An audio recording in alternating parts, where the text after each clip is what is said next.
The position of each motif is correct, but they are not turned the same way as on the table. I think I heard a bang. Could it be this cupboard?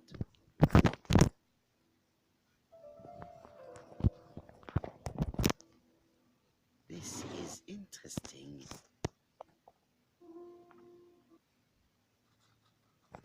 These daggers are only ceremonial weapons. I do not think that the crime weapon is here.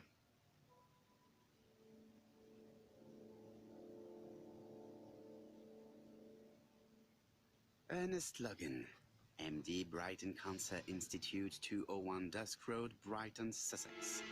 To Sir Carmichael Clark, MD, ComSci Churston, Devon. Brighton, 1935, January the 5th. As a man of science, I owe it to you to be completely frank. Lady Clark, your wife is suffering from a generalized terminal cancer. I confess I didn't suspect anything like that during the first exams. But with the test results I have received today, there is unfortunately no place for doubt. I estimate that Lady Clark's life expectancy is no more than 1 year. Hospitalization would not help in her case, so I advise you to keep her at home and provide her with as much morphine as required to ease her last moments. Yours sincerely, Ernest Logan.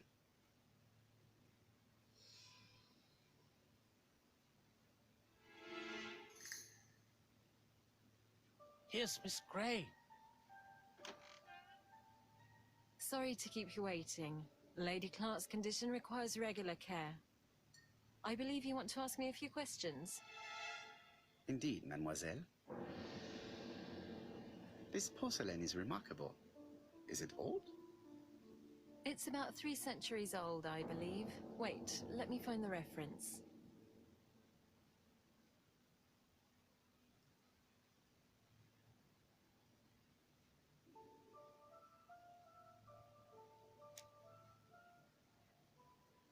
She appears to be very flustered.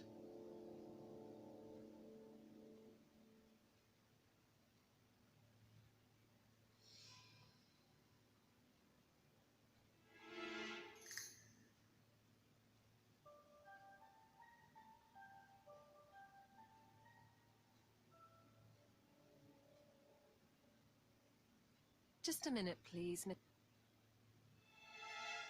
She's unable to hide her emotion, and her makeup has been disturbed. I think that this young woman has just been kissed.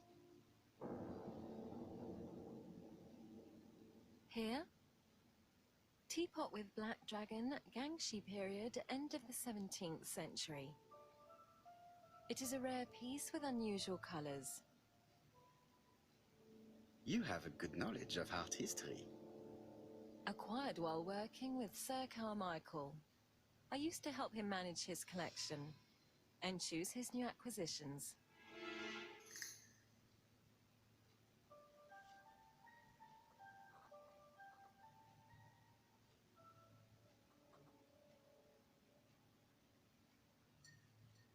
Did you have a good relationship with your employer? He treated me well, and I am sorry for his death.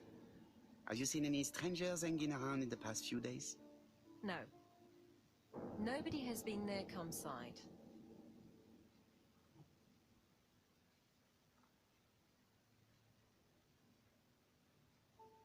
What were you doing yesterday evening at the time of the murder? I was sleeping. I was woken by the telephone at 11. I heard Franklin Clark speaking with the gardener. They left with some lanterns and they found the body.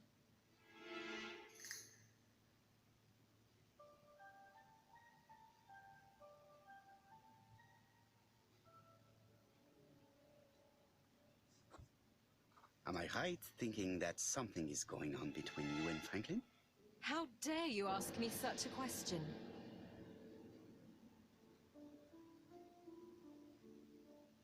Mademoiselle, it is difficult to hide things from me.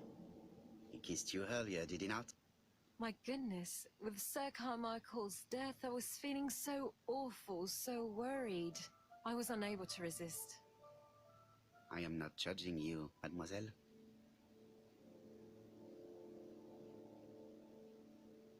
Miss Grey, if I may be so bold, please do not take offense. My friend has rather unusual methods, but all he wants is to find the murderer. Yes, I understand. I must rest. Please excuse me. Earlier, you asked me to watch the living room door for you. I don't wish to be indiscreet, but sometimes a gentleman stumbles upon a secret without intending to. That is sometimes the case. And I saw Franklin Clark kissing Miss Grey at the foot of the stairs. Do you think this is a common occurrence? No, I saw emotion, intensity. I think it was their first kiss. Well done, mon ami. Well spotted. However, I don't think I completely understand this business. Why did Sir Carmichael not defend himself? He appeared to have been active and strong. The murderer did not give him a chance. Let us try and reconstruct the scene.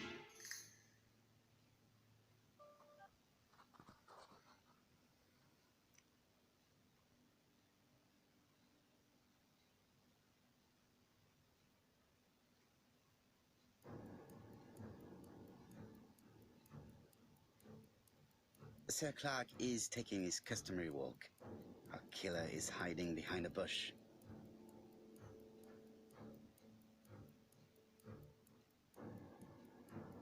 The old man walks quietly along the gravel path.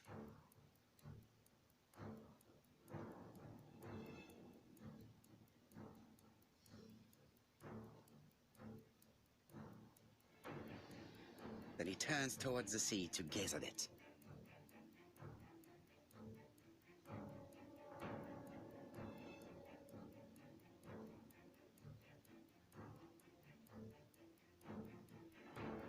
The killer leaves his hiding place on the right-hand side.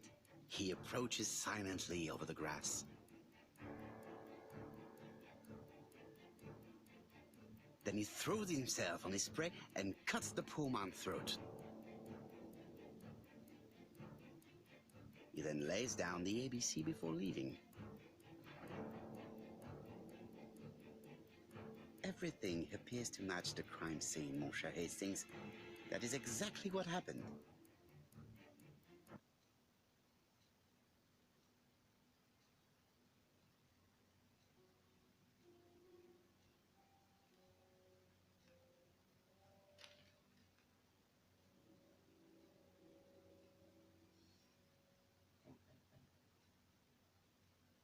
Oh, just a minute. I'm getting dressed.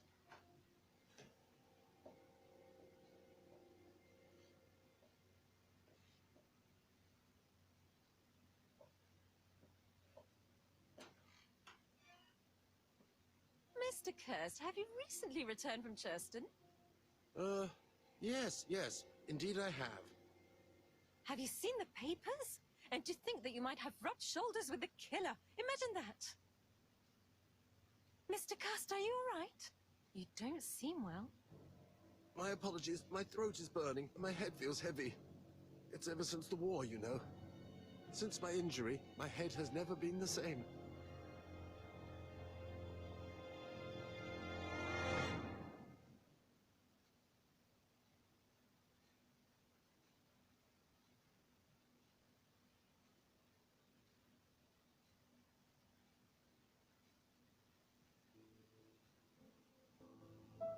Poirot, it's a pleasure to be with you again after all these years. I looked for a gift to thank you, and I found this propelling pencil. An authentic collector's item. You spoil me, mon ami. And you more so by sharing investigations. Do not underestimate the help you are to me, Hastings. Intellect is not everything. There is also goodwill, and you are not short of that. Later, I will ask you to help me tidy up the room and bring some chairs. Our guest will be here soon. Ah, is Thora Grey coming? Naturally. She is a fascinating young woman, n'est-ce pas? Oh, come on, Poirot. I'm a married man. Miss Grey has already been courted by Franklin Clark. Poirot, our guests will be here soon. We must prepare ourselves.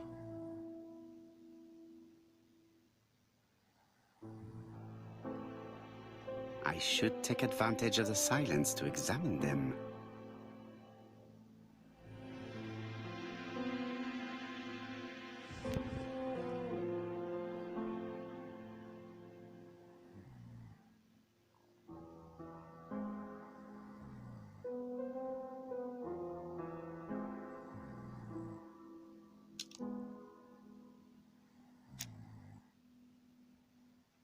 Donald is always on edge.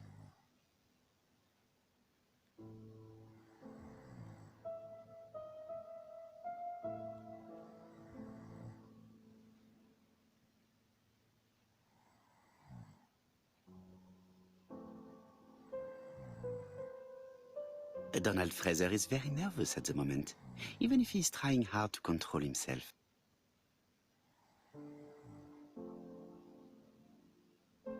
I should take advantage of the silence to examine them.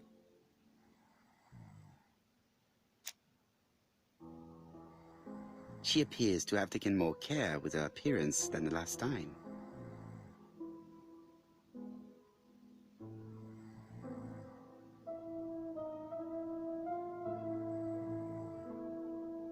She's looking at Mr. Fraser out of the corner of her eye. Did she make herself beautiful for him?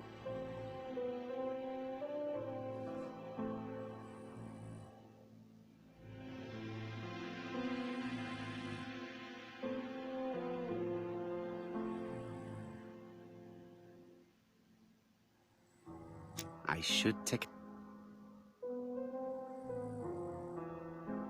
I should...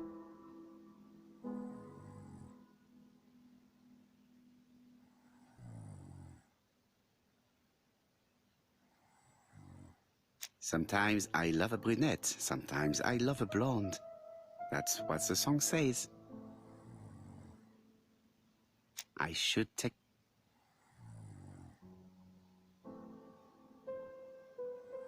Sometimes...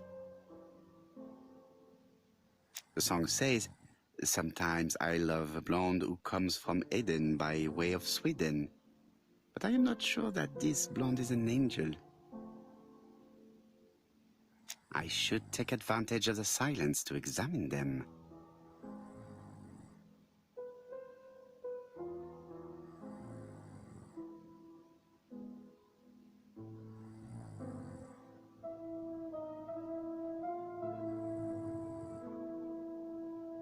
I ought to concentrate on my guests. I should take advantage. Franklin Clark always seems at ease, regardless of where he is. Something that's unique to people who travel. I wish to thank you all for coming. I wanted to bring everyone close to the victims here in order to unmask the murderer. Get to the point, Mr. Poirot. What do you want from us?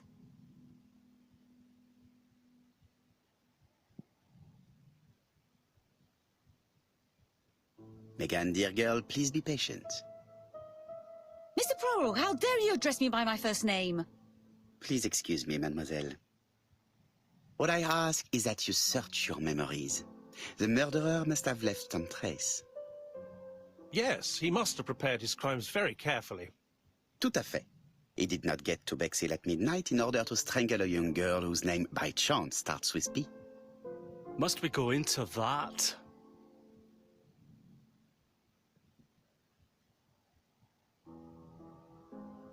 No, of course. Not if it makes you uncomfortable.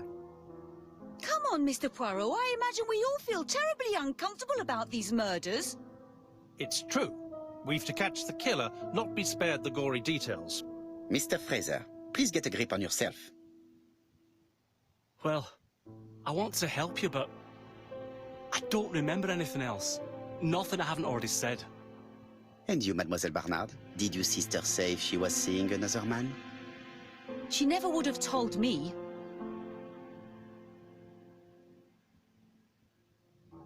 Why would she hide the fact from you?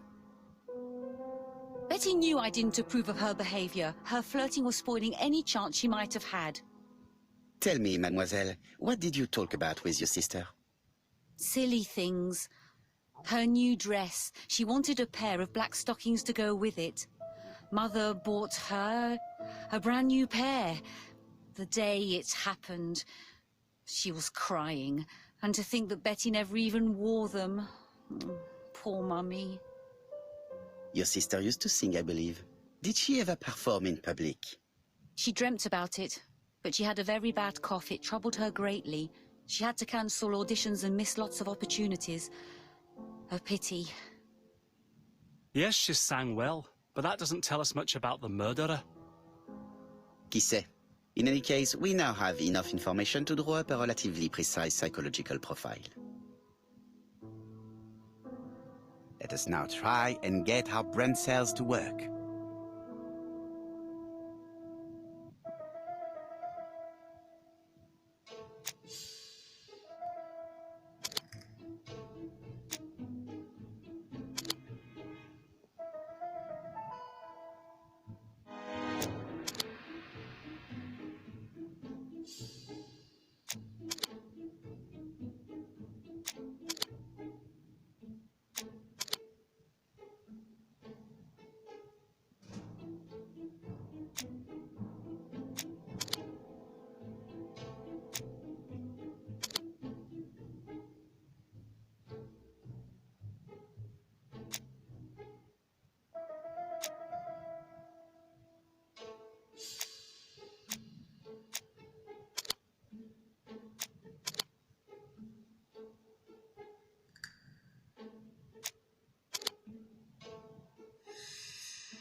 So, ladies and gentlemen, we can now surmise without too much risk of error that our adversary is calculative, sure of himself, a seducer of outstanding intelligence, that he has plenty of self-control, and that he likes railways. It's a good start. Other meetings may be necessary. I hope that you will be able to come back again. Well, it's just that...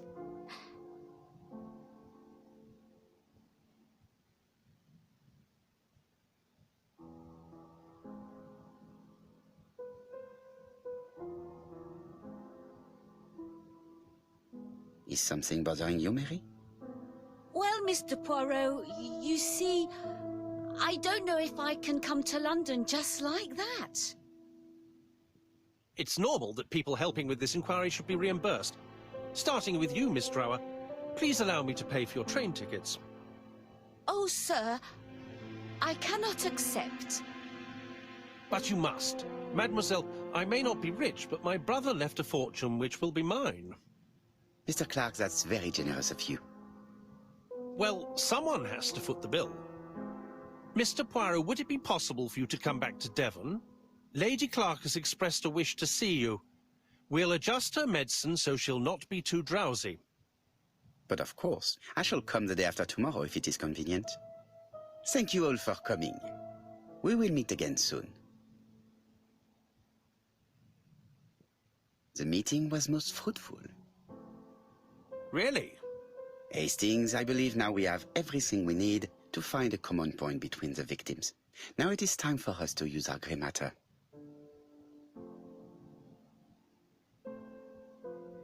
Let us now try and get our brain cells to work.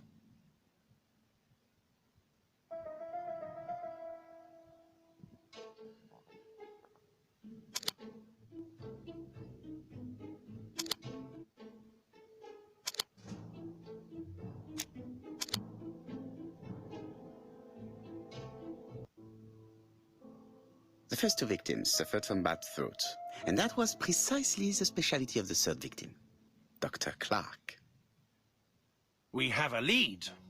It would pay to take a closer look at the medical records of Dr. Clark's patients. We'll do so during our next visit to Churston. I will do it myself, mon ami.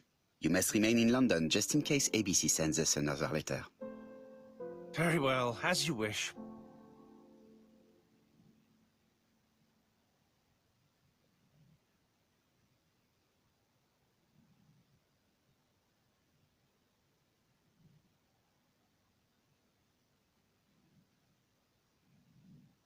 Thank you for coming, Mr. Poirot. Lady Clark is waiting for you in her bedroom on the first floor. Please excuse me, I cannot stay for the interview. I've to take Miss Grey to the station to see our lawyer in Torquay.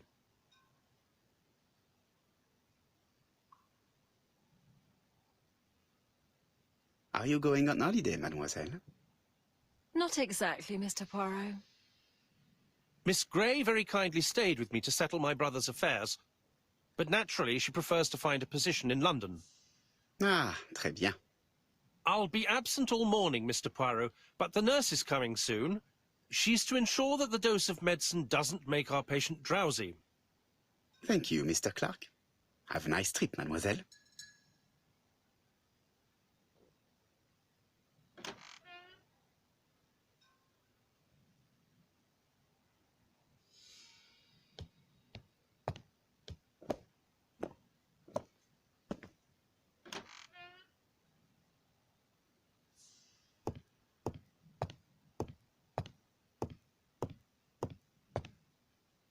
It would be rude to make Lady Clark wait any longer.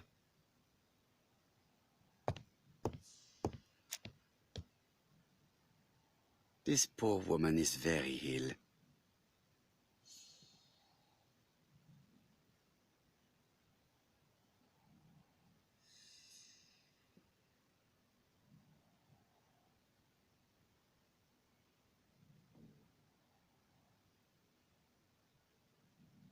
This woman is suffering.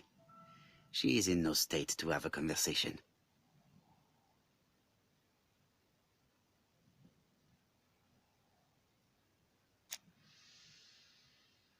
Mr. Poirot? My respects, madame.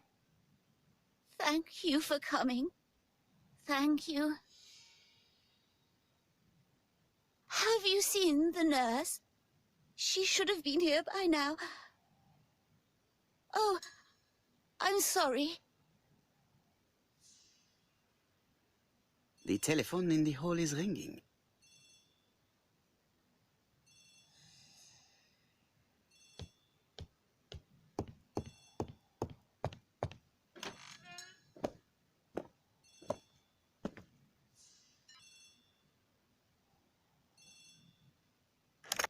The Clark residence.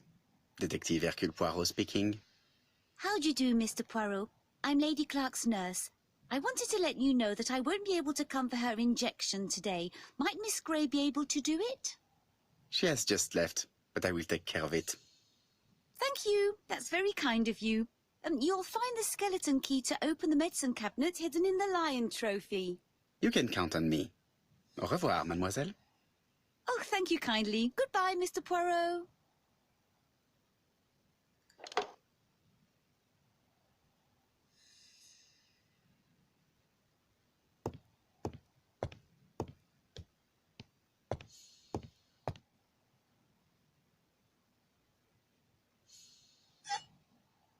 Here is the skeleton key.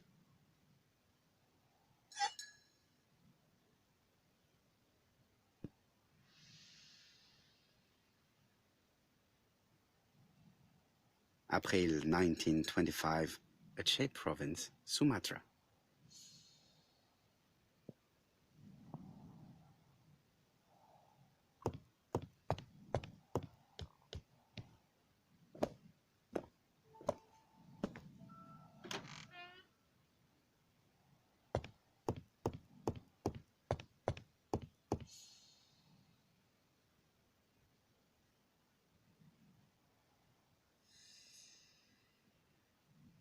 It's closed. Lady Clark.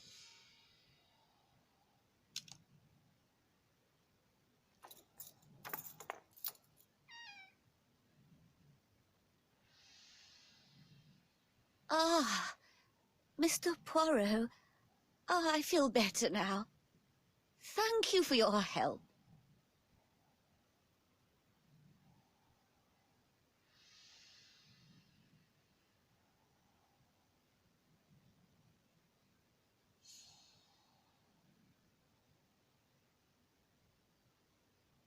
Madame, you are tired, so I will get straight to the point. What can you tell me about this business? What business, Mr. Poirot? No doubt. You wish to talk to me about what happened to your husband? Ah, yes. Oh, poor Carmichael. Has the madman who killed him been caught? Not yet, chère madame. There was a great many people in Cheston on the day of the murder. Indeed.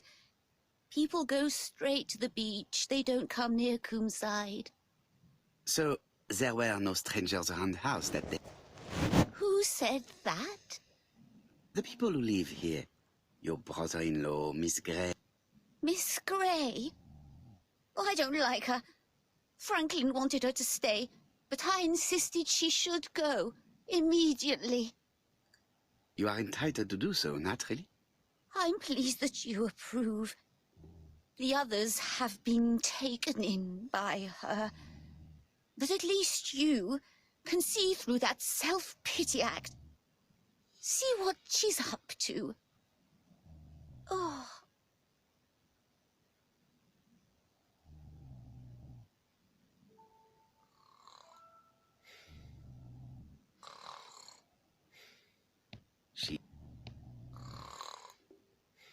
She's sleeping. I must find a way to wake her up gently.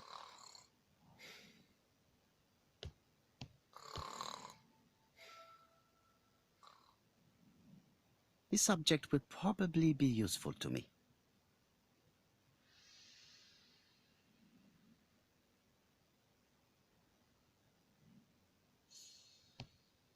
She's sleeping. I must find a way.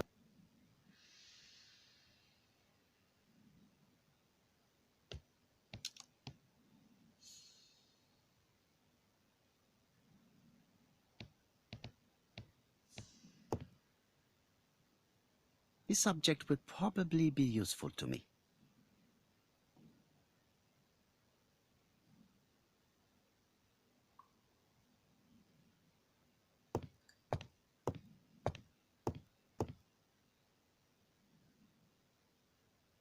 This couple appears to be having fun.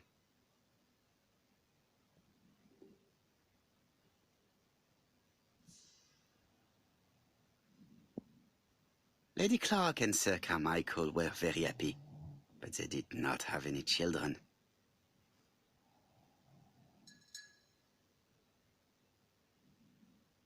Lady Clark and Sir Carmichael were very happy, but they did not have any children.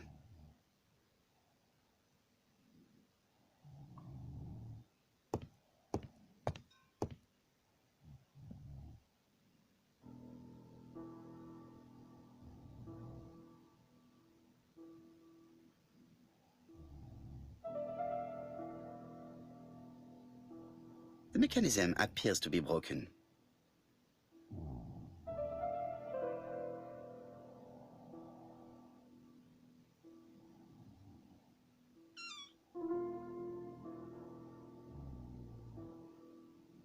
This part appears to be working. I have to put a new spring here. This is where the combs go.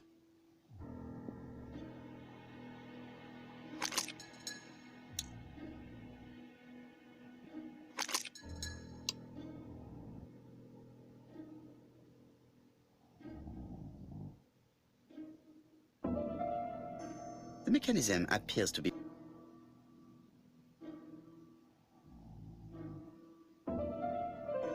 This spring appears to... I have to put a new spring.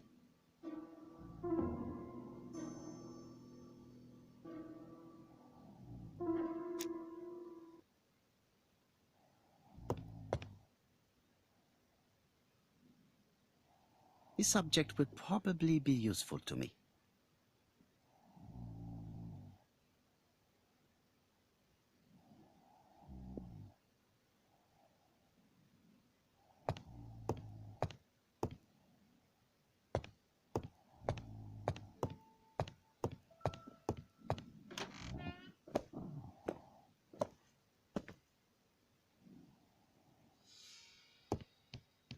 I must find a way to wake her up gently. I must find...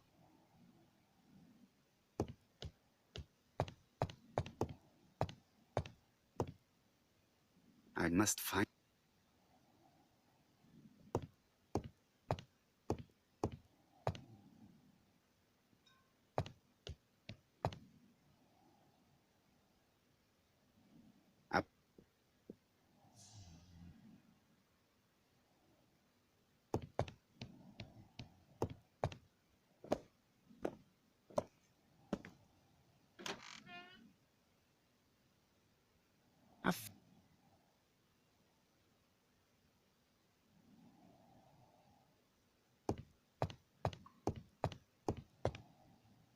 She's sleeping.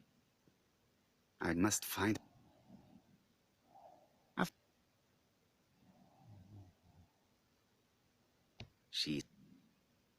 I must find...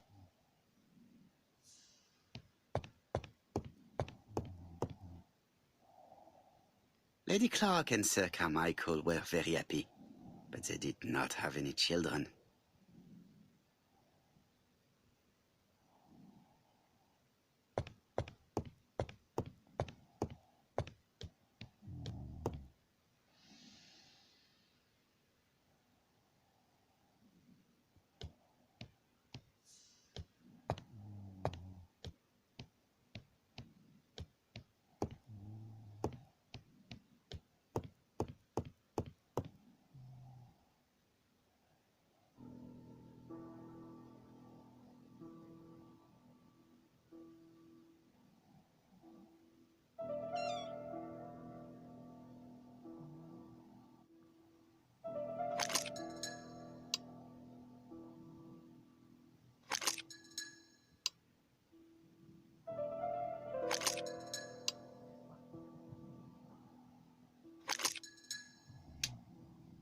I hope that Hastings will not be cross with me.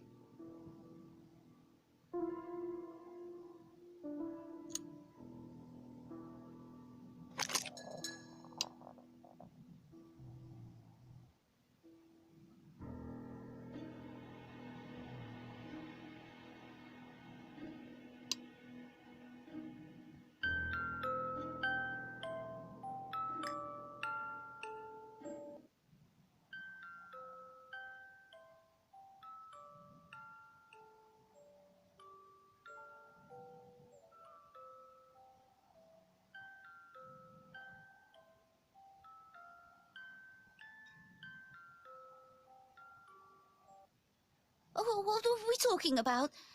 Ah, yes, Thora Grey.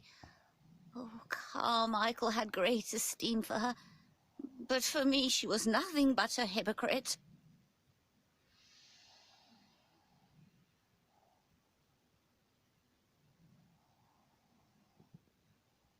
You're probably right, madame.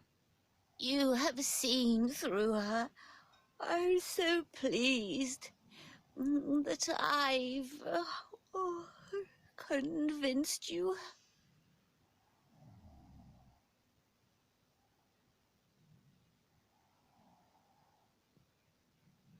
You are very harsh. Do not forget that the girl is an orphan. Yes, and she used the fact to get around men.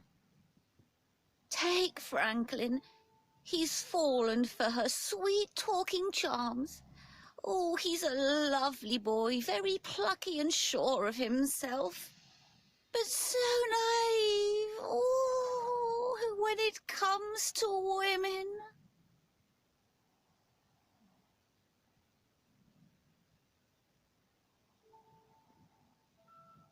Franklin really idealized Miss Grey.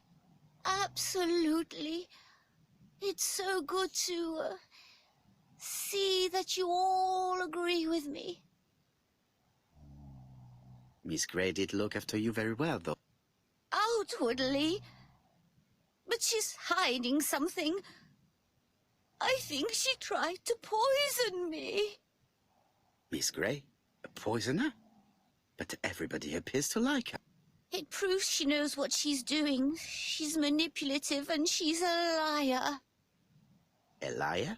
Let's see, didn't she say that on the day of the crime nobody was around Coomside? That is correct. Well, at 11 o'clock I saw her talking to someone. Really? And what was this man like? An ordinary sort of man with a very plain face. Oh, I don't remember well. Was he a gentleman? No, he was not a gentleman. It would be best to leave her to sleep now. The telephone in the hall is ringing.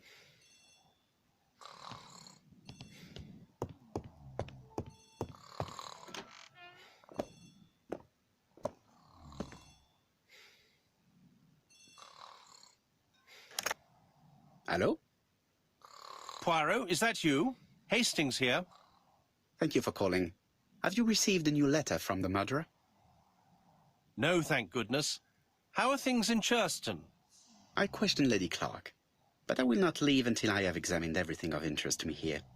Fortunately, Franklin is absent, and I have a skeleton key. Have you seen Thora Grey again? Briefly. But rest assured, I intend to summon her to London soon. She's a fascinating girl. But secretive. I would like to ask her a few questions. Poirot, she wouldn't hurt a fly. Each to his own, my friend. Yours are pretty orphans, mine old ladies that have the maladies. Poirot, are you mocking me? No ill intended, rest assured. À bientôt, mon ami.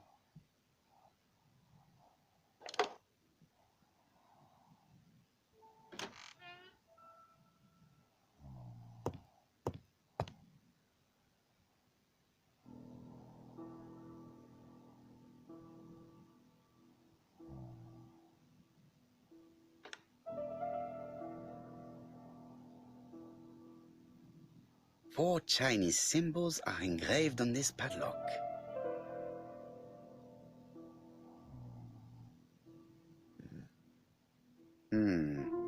It's only a hinge. Nothing interesting. Well, well. The characters engraved on this disc resemble those engraved on the padlock. This character appears to be the wrong way round. Maybe I should look to the padlock again.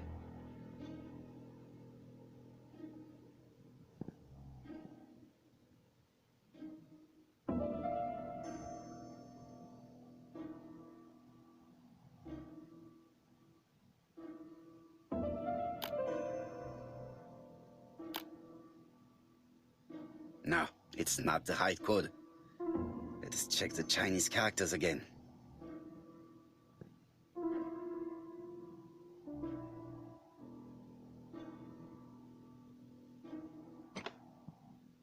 The position of this character looks right to me.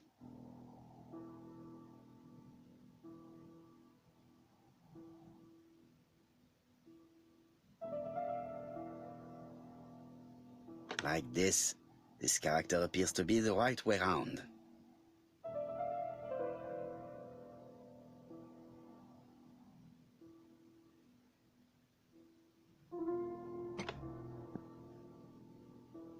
The position of this character looks right to me.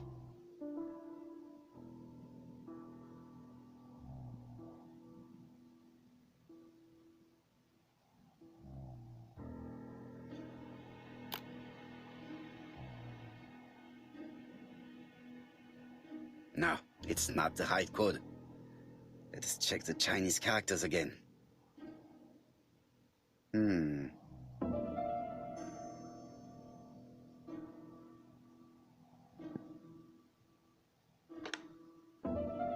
Like this character appears to be the right way round.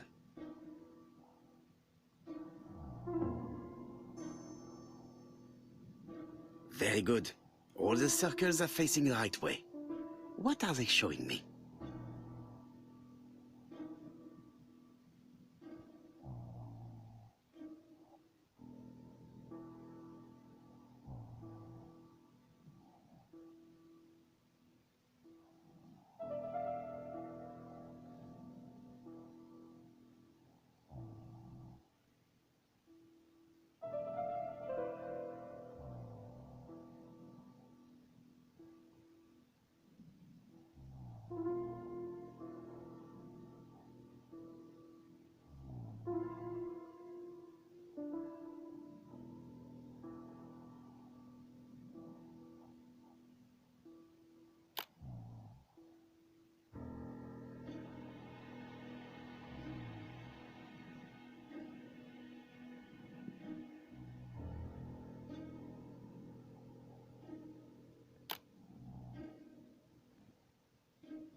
At last, the cupboard is open.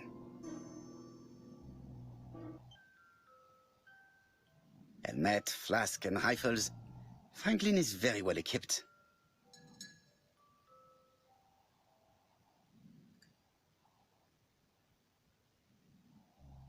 Traveling in China, a practical guide for English travelers.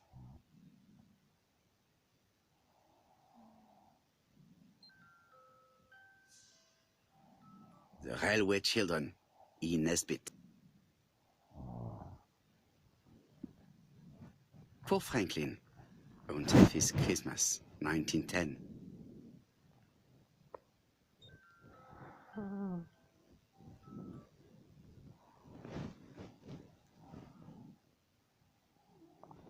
Genteel and wild, English countryside revisited.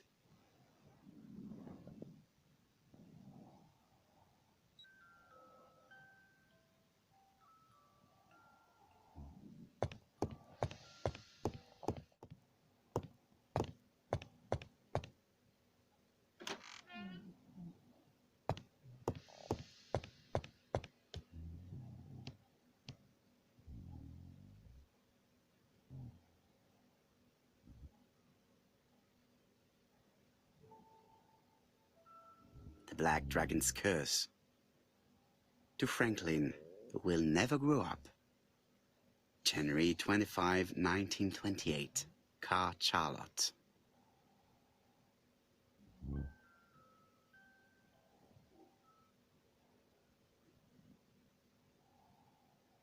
Miss Thoroughgrey, Comside, Justin Devon.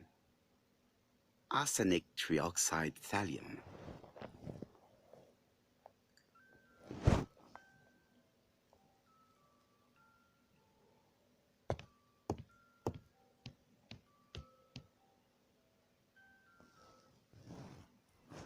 How am I going to open this trunk? Let us examine it.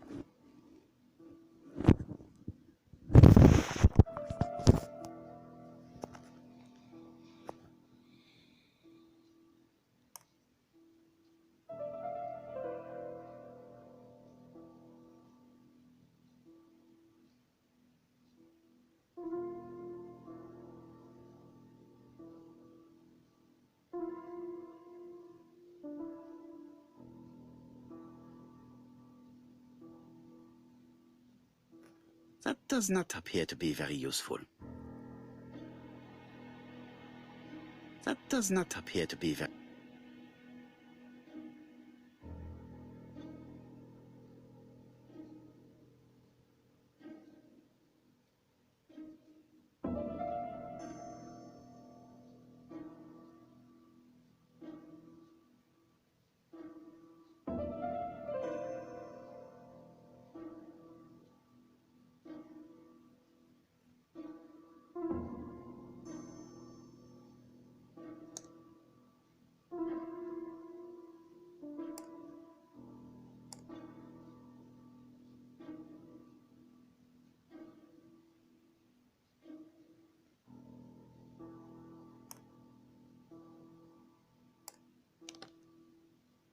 Leaving the code on the trunk.